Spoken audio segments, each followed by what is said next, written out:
आप सभी लोगों को नमस्कार, स्वागत है सानिध्यम योग कोर्सेज में।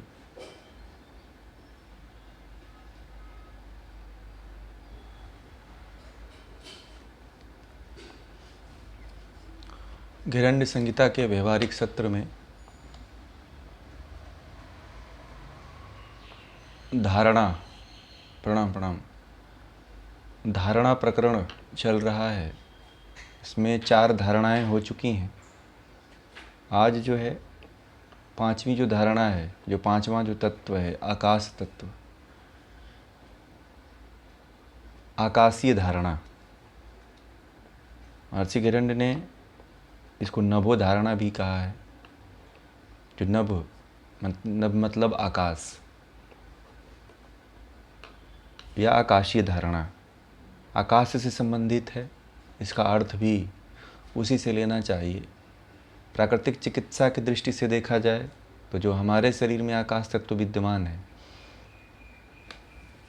जो भी शरीर में खाली स्थान है वो आकाश का स्थान है। जो हमारे फेफड़े हैं, आते हैं, बड़ी आते हैं, पेट है, ये सब आकाश तत्व का ही रूप हैं।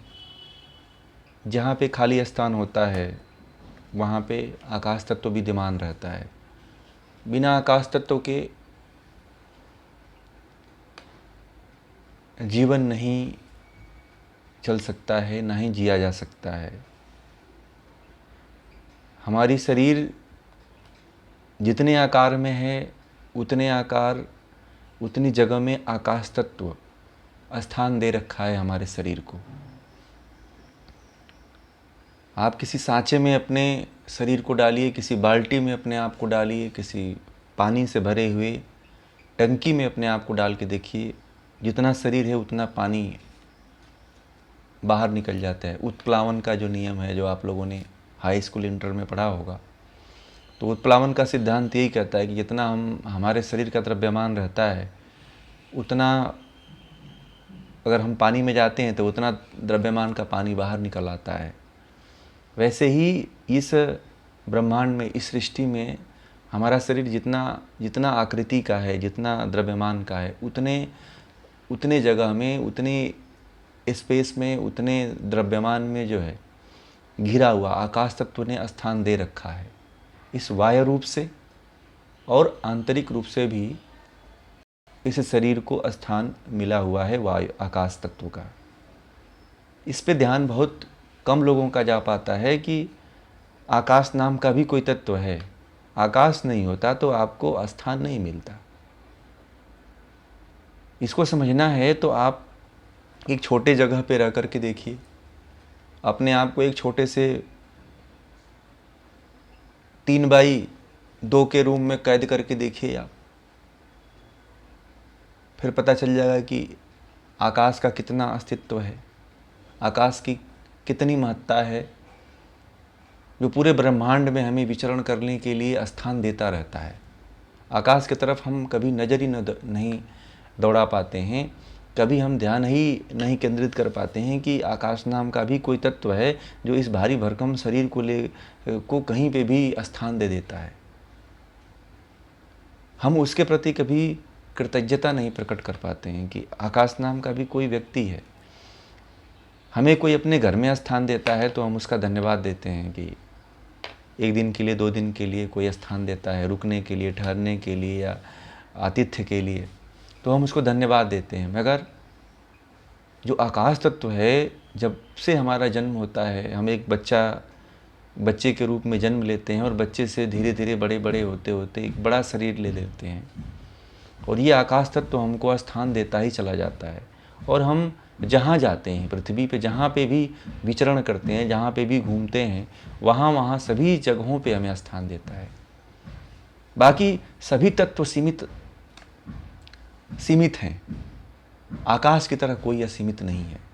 आकाश ने सबको समेटे रखा हुआ है, सबको स्थान दे देता है। जल को भी दे रखा है, पृथ्वी को भी दे रखा है। सारे तत्व इसी में समाहित हो जाते हैं आकाश तत्व में। तो आकाश तत्व की बात चल रही थी और हमारा मुद्रा प्रकरण में जो है आकाशीय धारणा है, इसलिए थोड़ा सा आकाश के बारे में आप लोगों को परिचित कराए कि आप जो है आकाश की महत्ता को, आकाश की जो महिमा है उसको आप जान सकें, अपने जीवन में इसके जो हमारे ऊपर उपकार हैं उसके उपकार को आप समझ सकें। तभी आप आकाश तत्व का साक्षात्कार कर पाएंगे, जब आकाश को समझेंगे कि आकाश है क्या। ऐसे पढ़ा देने से आकाश की महिमा और आकाश तत्व को हम नहीं समझ पाते हैं। आकाश को समझना है, आकाश तत्व को जानना है तो आकाश तत्व के हर एक एक बिंदु पे हमको ध्यान केंद्रित करना पड़ेगा कि आकाश क्या करता है। ये जो शरीर है, आकाश अपना स्थान देना बंद कर दे तो शरीर तो एकदम छोटा सा ठिकना एक कण मात्र रह जाएगी, एक अणु के रूप में, एक परमाणु के रूप में दिखने लगेगी। आकाश पूरे ब्रह्मांड में सबको स्थान न दे तो फिर क्या होगा? फिर तो ये पूरे ब्रह्मांड की कल्पना करना ही व्यर्थ है। पहाड़ों को दे रखा है, पेड़ पौधों को दे रखा है, नदियों को दे रखा है, सागर को दे रखा है, सबको अपना जगह स्थान दे रखा है।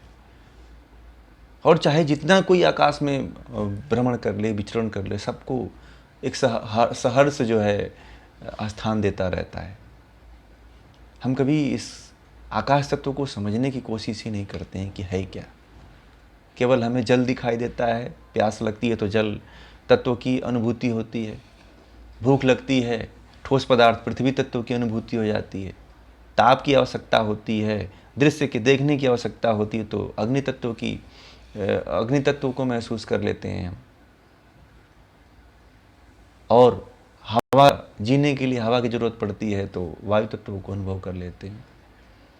फिर आकाश तत्व, जब तक ये आकाश तत्व न रहे तो किसी को स्थान ही नहीं मिलेगा, फिर जीते रहो जहाँ जीना है वहाँ।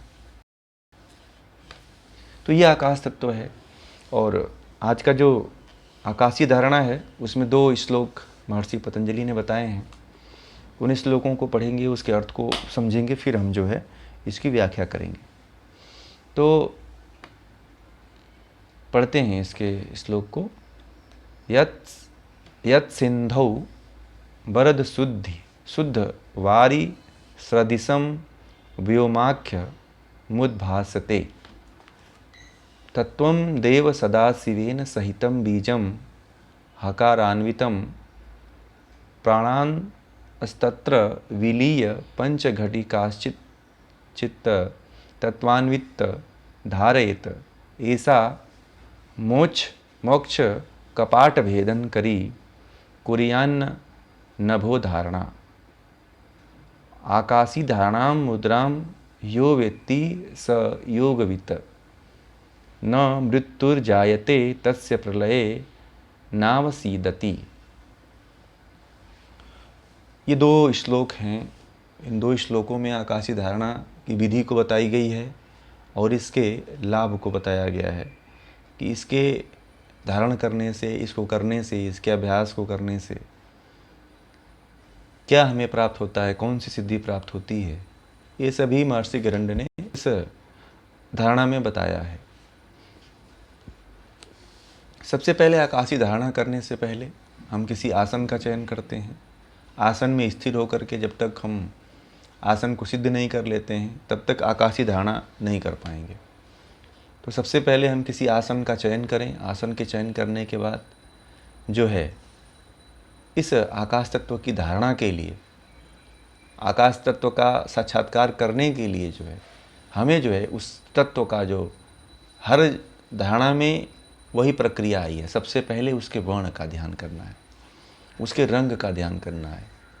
तो जो इसमें कह रहे हैं कि आकाश तत्व का रंग विशुद्ध सागर जल के समान माना जाता है।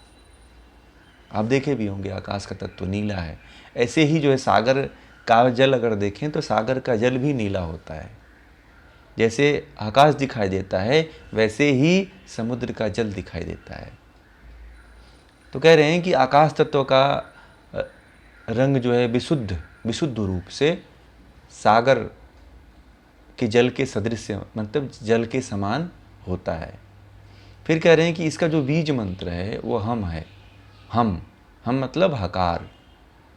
तो इसके बीज मंत्र का सबसे पहले वाचिक रूप से इसका उच्चारण करें। इसके उच्चारण को आप ओम की तरह भी कर सकते हैं, एक प्राणायाम के रूप में भी कर सकते हैं, आकाशीय प्राणायाम भी कर सकते हैं केवल उच्चारण करने वाली। जैसे आप ओम का प्रणव का नाद करते हैं 5 बार, 7 बार, 21 बार या इससे अधिक बार, जितना बार आप कर सकते हैं उतना बार कर सकते हैं। वैसे ही आप जो आकाश तत्व है, हम बीज मंत्र है, उसका आप उच्चारण कर सकते हैं। जैसे ओम का उच्चारण करते हैं ऐसे ही इसका भी उच्चारण किया जाता है। ह, इसमें ह को आधा खींचना चाहिए और म को आधा खींचना चाहिए, या फिर आप ह को लंबा खींचिए फिर म को छोटा करिए, या फिर म को छोटा कर दीजिए, ह को लंबा कर दीजिए। ये 2-3 तरह से जो है बीज मंत्र का उच्चारण किया जाता है। और जप जो है आप मन के भीतर कर सकते हैं, मानसिक रूप से कर सकते हैं जब ध्यान करें तो। पहले इसके रंग का ध्यान रखना जरूरी है आपको कि इसका रंग इस तरह का होता है, फिर इसका बीज मंत्र ये होता है। और इसके जो देवता हैं सदाशिव भगवान शिव को माना गया है। हठ योग जो है, हठ योग के जो प्रणेता हैं, हठ योग जहाँ से निकला है, हठ योग जिनके माध्यम से निकला है, उसके जो प्रणेता हैं भगवान सदाशिव, तो सदाशिव इसके देवता हैं, उसका ध्यान करना है। अब जो सदाशिव है वो कल्याणकारी और मंगलकारी, जो सदा से कल्याणकारी और मंगलकारी है उसे ही सदाशिव कहते हैं। तो उस भगवान शिव के गुणकर्म स्वभाव का कि जो हमेशा कल्याण करता हो। रुद्र जो है संहार करते हैं, जो शिव हैं वो सदा कल्याण और मंगल करते हैं, तो उनका ध्यान करना है। और ध्यान करने के बाद जो है प्राण को संयम पूर्वक जो है 5 घड़ी तक कुंभक करके धारण करना है, रोकना है। इसी को जो है महर्षि गरुड़ ने आकाशीय धारणा कहा है। 5 घड़ी तक श्वास को लेकर के आपको कुंभक करना है, फिर धारण करना है, और धारण करने के बाद जो है श्वास को बाहर निकाल देना है। ऐसा नहीं कहा है प्राणायाम में कि श्वास बाहर निकालना है। जब कुंभक किए हैं तो श्वास स्वाभाविक रूप से आप बाहर निकालेंगे ही निकालेंगे। पहले शुरुआती दौर में आप कम प्रयास करें।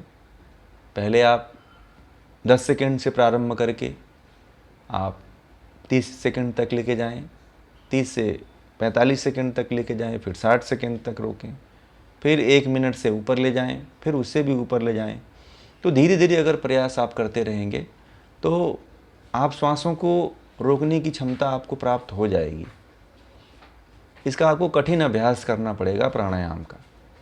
अब ये ध्यान देना है कि जब भी आप प्राणायाम करें तो सभी प्राणायाम एक दिन में नहीं साधना चाहिए। कुछ लोग होते हैं जो एक ही दिन में सभी प्राणायाम करने की सोचने लगते हैं और करना भी शुरू कर देते हैं। हमें जो है कुछ दिनों तक एक ही प्राणायाम सिद्ध करना चाहिए तो वो सिद्ध होती है। एक ही दिन में 2 प्राणायाम कभी नहीं सिद्ध होती है। साधना का मतलब होता है कि आप एक पे केंद्रित होकर के उसको करिए। तो एक ही प्राणायाम को आप लंबे समय तक उसका अभ्यास करेंगे तो वो सिद्ध हो जाएगी। योग साधक हैं, बहुत से ऐसे योग साधक हैं जो एक पे नहीं टिके रहते हैं, कई प्राणायामों पर टिके रहते हैं, कई प्राणायामों को करने की कोशिश करते रहते हैं। तो कई प्राणायाम करने से वो नहीं प्राप्त होता है। एक ही प्राणायाम को जब आप लंबे समय तक करेंगे तो वो प्राणायाम तब जाकर के सिद्ध होती है, ऐसे नहीं सिद्ध होती है। तो आपको कुंभक करना है, श्वास को रोकना है। कुंभक का मतलब श्वास को रोकना है 5 घड़ी तक, 2 घंटे तक। अब ये इसकी विधि हो गई और इसे ही नभो धारणा मुद्रा कहते हैं। इसे ही नभो धारणा मुद्रा कहते हैं। और अब इसके करने से हमें क्या लाभ होता है? तो इसके अभ्यास से महर्षि गरुड़ कह रहे हैं कि इसके अभ्यास करने से मोक्ष का द्वार खुल जाता है। यानी कि ये ऐसा मोक्ष कपाट भेदन करी। आकाशीय धारणा करने से मोक्ष के रूपी जो कपाट बंद रहता है वो कपाट, वो द्वार खुल जाता है। यानी कि आप संप्रजात समाधि को पार कर लेते हैं, आत्म साक्षात्कार तक पहुंच जाते हैं। संप्रजात समाधि के सभी चारों समाधियों का आप अतिक्रमण कर जाते हैं, स्थूल से सूक्ष्म की तरफ प्रवेश कर जाते हैं।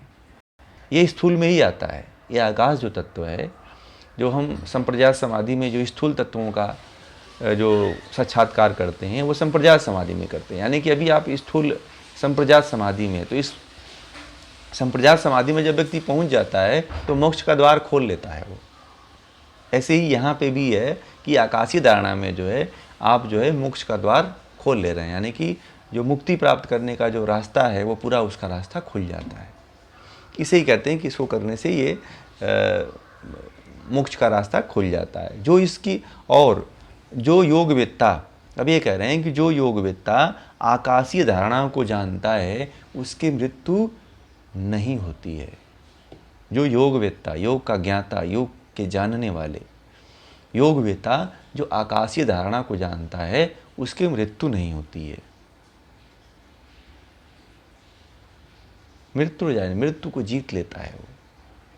और तस्य प्रलय नाम सीदति, और प्रलय, जब प्रलय होती है तो प्रलय काल में उसे दुख नहीं होता है। यानी कि उसको भी, अब देखिए ये तो इसका अर्थ रहा, ऐसा महर्षि गिरण्य ने इन 2 श्लोकों में ऐसा बताया है। अब हम इसके व्याख्या को समझेंगे कि व्याख्या में कैसे ये थोड़ा सा इससे जो इसमें छूटा है इसको पूरा करेंगे कि कहाँ कहाँ थोड़ा सा छूटा है, इसको समझेंगे अच्छी तरह से। तो आकाशीय, आकाश तत्व है। आकाश को सबसे पहले, आकाश का साक्षात्कार करने के लिए आकाश को समझना जरूरी है कि आकाश तत्व है क्या। ये पंच तन्मात्राओं, आकाश तत्व की जो तन्मात्रा है वो शब्द है ना। पृथ्वी का गंध है, वायु का रस है, अग्नि का रूप है और आकाश का शब्द है। तो ये पांचों जो तत्व हैं 5 तन्मात्राओं से उत्पन्न होते हैं। तो इसकी जो तन्मात्रा है वो शब्द है, और शब्द को जो है प्रणव कहा गया है। जो शब्द होता है वो प्रणव कहा गया है। प्रणव मानी ओम। वहाँ तक आपको समझना जरूरी है कि जो आकाश तत्व है वो सीधे जो ईश्वर का प्रतिनिधित्व करता है। दूसरी चीज़, अभी कुछ समय पहले वैज्ञानिकों ने एक नया रिसर्च किया था कि जो पूरा ब्रह्मांड है, जो सृष्टि है, या फिर जो सूर्य का गोला है, वहाँ से ओम की ध्वनि प्रतिध्वनि सुनाई देती है। जो सूर्य का जो गैसेज रूपी जो पूरा गोला है, वहाँ पे ओम की ध्वनि जो है सुनाई देती है, 24 घंटा चलती रहती है। और आप निर्वात में जाते हैं, मतलब आकाश में जाते हैं, अंतरिक्ष में जाते हैं, तो भी वहाँ पे एक ध्वनि लगातार चलती रहती है। इसको हमारे ऋषि मुनियों ने बहुत हजारों करोड़ों साल पहले जो है, अरबों साल पहले जो है, इसका अनुमान लगा करके वेदों में लिख दिया है। इसका शोध करके, इसका रिसर्च करके वेदों में बहुत पहले बता दिया है कि आकाश की जो तन्मात्रा है वो शब्द है। शब्द ही सुनाई देता है आकाश में। आप कहीं एकांत स्थान में, हिमालय की एकांत वादियों में चले जाइए, एक ऐसी झन्न सी आवाज़ सुनाई देती है।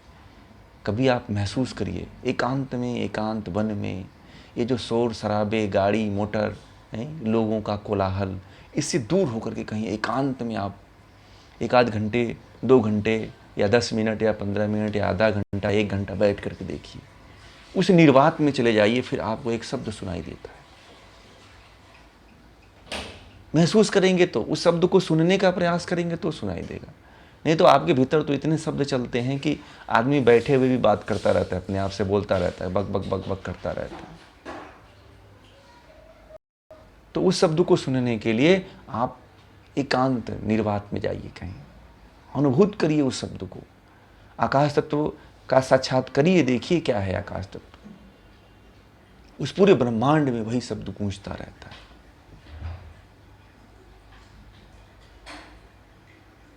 और इसका जो रंग माना माना है महर्षि घेरंड ने, वो रंग जो है इसका नीला माना है, कि इसका नीला ही मानना, जैसे आकाश का नीला होता है, समुद्र का जल नीला होता है, हैं?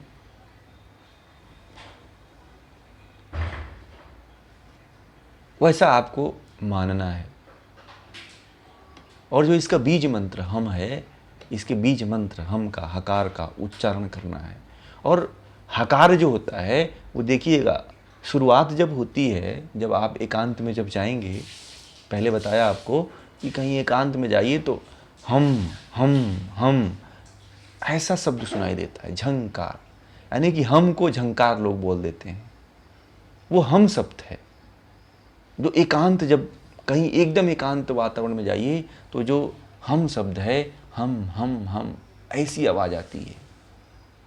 तो प्रकृति की तरफ थोड़ा सा आप जा करके देखिए तो इस शब्द को आप अनुभूत कर पाएंगे। ये जो प्रतीक बता रहे हैं महर्षि घेरंड जो है, ये स्वतः घटित होने लगता है, अपने आप घटित हो जाता है। ये करने की आवश्यकता नहीं पड़ती है, इस स्वयं सिद्ध हो जाता है।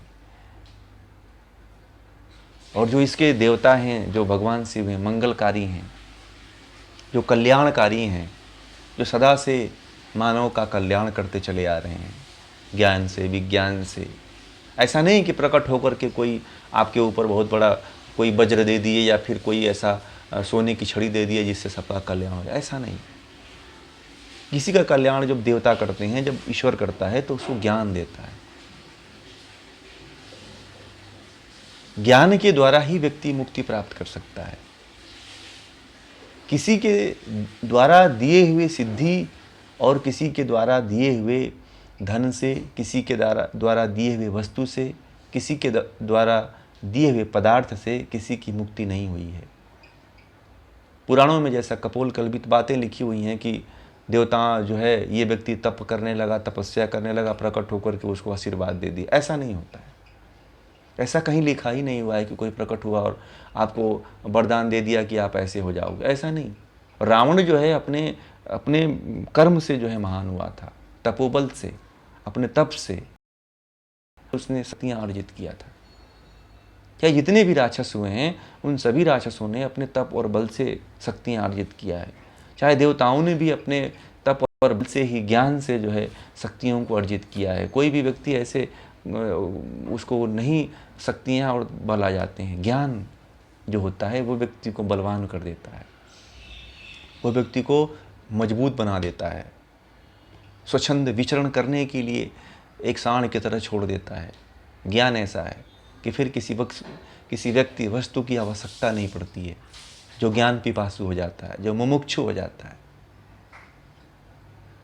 तो हमें जो है भगवान सदा शिव जो कल्याणकारी हैं उनका ध्यान करना चाहिए, उनके गुण कर्म स्वभाव का ध्यान करना चाहिए कि उनका जैसा स्वरूप है वैसा कर्तव्य करके, वैसा कर्म करके हमें भी बनने का हमें प्रयास करना चाहिए कि भगवान शिव की तरह हम भी बने, भगवान शिव की तरह हम भी कर्तव्य करके, कर्म करके जो है उनके जैसा पहुंचने का प्रयास करें।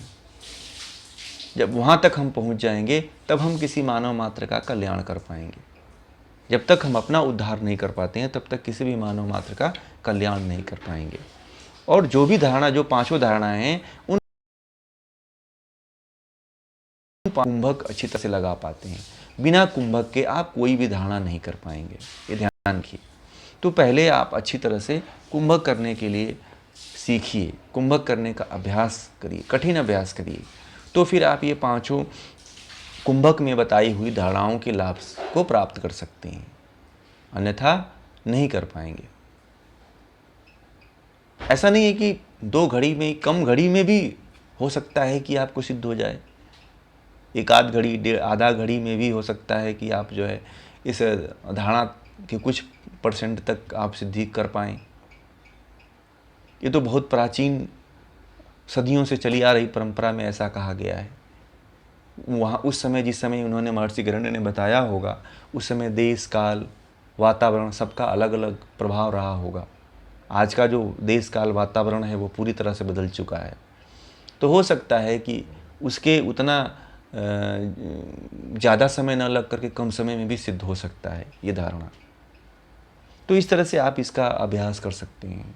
इसके अभ्यास को जब आप करते हैं तो आपको सबसे पहले जो है क्या प्राप्त होता है, मृत्यु का जो द्वार है, मोक्ष का जो द्वार है वो खुल जाता है। यानी कि आप जो है आकाश तत्व का साक्षात्कार कर लेते हैं, जान जाते हैं कि आकाश तत्व क्या है। आप संप्रजात समाधि में स्थूल तत्व जो आकाश तत्व है उसको पूरी तरह से जान जाते हैं कि ये क्या है, ये कौन से देवता है। और जानने के बाद जो है फिर आप इससे भी आपका मोह समाप्त हो जाता है, क्योंकि ये भी जड़ वस्तु है, ये भी एक दिन नष्ट होने वाली है, और एक साथ छूट जाता है। और फिर आप जो है और ऊपर आगे बढ़ जाते हैं, तन्मात्राओं की तरफ बढ़ जाते हैं, स्थूल से सूक्ष्म की तरफ बढ़ जाते हैं। ये भी ध्यान देना है कि महर्षि पतंजलि का जो रास्ता है वो बड़ा इजी है, महर्षि हिरण्य का जो रास्ता है वो हठ योग का रास्ता है। इसमें हठ योग पूर्वक जो है हमें ये सारी चीज़ें प्राप्त हो रही हैं। इसमें हठ करना पड़ रहा है, स्वरों को मिलाना पड़ रहा है, कुंडलिनी का जागरण करना पड़ रहा है। बिना कुंडलिनी के जागरण किए हुए ये सारी विद्याएं नहीं प्राप्त होती हैं। जो सातों चक्र हैं उनका कहीं ना कहीं भेदन होता है, तभी ये जागृत होते हैं। चक्रों पे भी इसका प्रभाव पड़ता है। इसमें ऐसा नहीं लिखा हुआ कि चक्र पे प्रभाव पड़ता है, मगर हठयोग के जितने भी ग्रंथ हैं वो बिना चक्र के पूरा ही नहीं होते हैं, बिना कुंडलिनी के पूरा ही नहीं होते हैं। तो ये इससे जो है मोक्ष का जो द्वार खुलता है, यानी कि आपका जो ज्ञान, जो विवेक ख्याति है वो आपको प्राप्त हो जाती है, और आप जो है असंप्रज्ञात समाधि की तरफ बढ़ जाते हैं। फिर जो है अब यही नहीं, इसके बाद जो है कुंभक करने के बाद ये जो आकाशीय धारणा है, सबसे पहले उससे पहले इस जो मोक्ष है उससे पहले कुंभक जो धारणा है, कुंभक करने के बाद प्राणायाम करने, उसमें भी देखिए प्राणायाम का प्रकरण बाकी है, फिर प्राणायाम अभी उससे पहले प्राणायाम, कठिन प्राणायाम आ गया। उसके बाद जो है आकाशीय धारणा को जो जान जाता है, कहते हैं कि जो आकाश, जो योगवेत्ता है, जो योग का जानकार है, जो योगी है, जो अपने आप को योग में रमा रखा है, वो इस चीज़ को जान जाता है, या आकाशीय धारणा को पूरी तरह से जब जान जाता है तो वो मृत्यु को भी जीत लेता है, उसकी मृत्यु नहीं होती है। यानी कि ऐसा नहीं कि वो मरता नहीं है, मरता है, मगर इच्छा अनुसार उसकी मृत्यु हो जाती है। जब तक चाहे तब तक अपने प्राण को रोक करके योग साधना में लगा करके सिद्धियों को जानता है, ईश्वर का आनंद लेता है, और ईश्वर का आनंद लेकर के फिर जो है वो मोक्ष के रास्ते पर जब तक चाहता है तब तक जीता है, फिर प्रणय करता है, फिर वो रास्ते को छोड़ करके फिर भगवान की तरफ चला जाता है, उस शरीर को छोड़ देता है। क्योंकि शरीर को तो जर्जर होना ही है, चाहे कोई भी महापुरुष हो, बहुत लंबे समय तक वो मोक्ष को प्राप्त भी कर लिया है, तब भी इस शरीर का अंत होना है, और परवश होकर के उस शरीर में विचरण करता रहेगा जब तक कि शरीर, जैसे कि कहा गया है ना कि ये जो कुम्हार का चाक होता है, एक बार घुमा दो तो वो चक्कर के कारण घूमता रहता है गोल गोल गोल गोल, बाकी उसका काम तो पूरा हो चुका है, घड़ा बन गया होता है, घड़ा पूर्ण रूप से पक करके पूर्ण रूप से तैयार हो गया होता है, फिर भी वो चलता रहता है। तो वैसे ही जीवन चलता है, मोक्ष प्राप्त होने के बाद भी वो चलता रहता है। जब शरीर का समय आता है तो शरीर भी चला जाता है, फिर योगी वहाँ शरीर को छोड़ के चला जाता है। इसलिए मृत्यु तो असंभावी है, जो जन्म लिया है उसका नष्ट होना निश्चित है। जो भी आप पदार्थ खरीदते हैं, जो भी वस्तु खरीदते हैं, अब देखिएगा वो वस्तुएं एक दिन नष्ट हो जाती हैं। ये मोबाइल है या कोई भी वस्तु ले लीजिए, एक दिन उसको नष्ट होना ही होना है। तब तक अस्तित्व जब तक जन्म लेता है, और जन्म के कुछ समय बाद तक उसका अस्तित्व बना रहता है, उसके बाद क्षरण होना शुरू हो जाता है, और धीरे धीरे पूरी तरह से क्षरण होकर के वो नष्ट ही हो जाता है। तो ये जो है